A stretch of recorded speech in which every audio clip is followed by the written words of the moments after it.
Alors je reviens sur les rapports entre l'écrit et l'oral. Quelque part, la langue, le fait de parler, moi je suis pour la communication non verbale. Dans mes relations avec les gens, je m'aperçois qu'on dit beaucoup de choses sans se parler. On n'a pas non plus à dire pardon, excusez-moi, bonjour, s'il vous plaît, etc.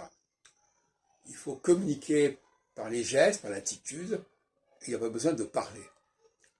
Les gens qui ont besoin de parler, c'est les gens qui ne décodent pas la communication non verbale.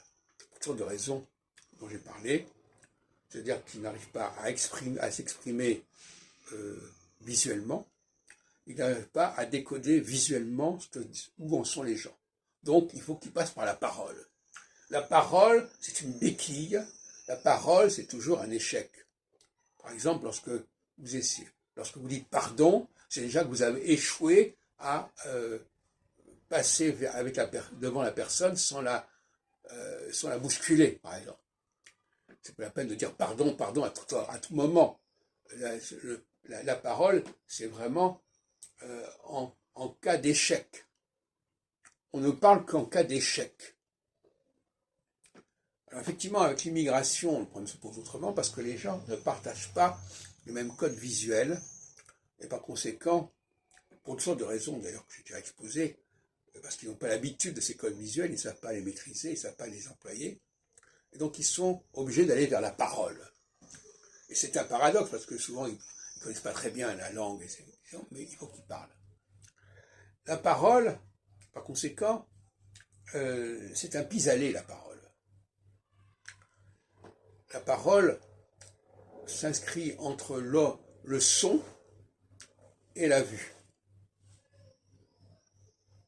Mais elle n'est ni l'un ni l'autre. Ou c'est quelque chose d'hybride, la parole. Parce que il y a la parole écrite, qui est visuelle. Le langage écrit est visuel. Et la parole orale, qui est l'ordre de l'ouïe. Et en réalité, c'est un objet, à mon avis, assez hybride, assez bâtard, la parole. Qu'elle soit écrite ou orale, dans les relations entre les gens, entre l'homme et la femme aussi, la parole n'est pas un élément essentiel.